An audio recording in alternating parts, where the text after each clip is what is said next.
चैत्र नवरात्रि घट स्थापना विधि पूरी जानकारी।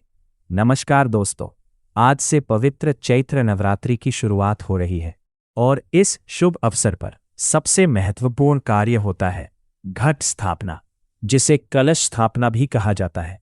ये माँ दुर्गा के 9 दिनों की पूजा का पहला और सबसे महत्वपूर्ण चरण है। शुभ मुहूर्त। घट स्थापना हमेशा शुभ मुहूर्त में ही करनी चाहिए। सबसे अच्छा समय होता है प्रातःकाल, सुबह का समय, विशेष रूप से अभिजीत मुहूर्त या सूर्योदय के बाद का समय उत्तम माना जाता है। ध्यान रखें कि घट स्थापना राहु काल में नहीं करनी चाहिए।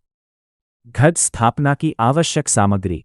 घट स्थापना के लिए आपको चाहिए मिट्टी का पात्र या साफ बर्तन, जौ, बार्ली, मिट्टी कलश, तांबे या मिट्टी का गंगाजल, आम के पत्ते, नारियल, लाल कपड़ा, रोली, मौली, अक्षत, फूल और फल।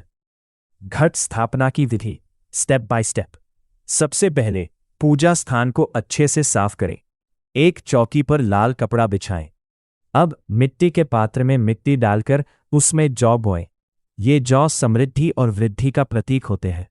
इसके बाद एक कलश लें और उसमें गंगाजल भरें। उसमें थोड़े अक्षत, सुपारी और सिक्का डालें।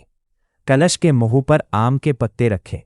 फिर नारियल को लाल कपड़े में लपेटकर कलश के ऊपर रखें। अब इस कलश को जौ वाले पात्र के बीच में स्थापित करें। कलश पर रोली से तिलक करें और मौली बांधें। माँ दुर्गा का आवाहन, पूजन विधि। अब हाथ जोड़कर माँ दुर्गा का ध्यान करें और प्रार्थना करें। हे माँ दुर्गा, आप इस कलश में विराजमान होकर हमारे घर में सुख, शांति और समृद्धि प्रदान करें। इसके बाद दीप जलाएं, फूल अर्पित करें, माता की आरती करें। विशेष ध्यान रखने वाली बातें। घट स्थापना हमेशा साफ और शांत स्थान पर करें। रोजाना दीप जलाकर पूजा करें। जौ में रोज थोड़ा जल डालें। पूरे 9 दिन माता की श्रद्धा से पूजा करें। समापन। इस प्रकार आप विधि विधान से घट स्थापना कर सकते हैं और माँ दुर्गा की कृपा प्राप्त कर सकते हैं। माँ दुर्गा आप सभी के जीवन में सुख, शांति और समृद्धि लाए।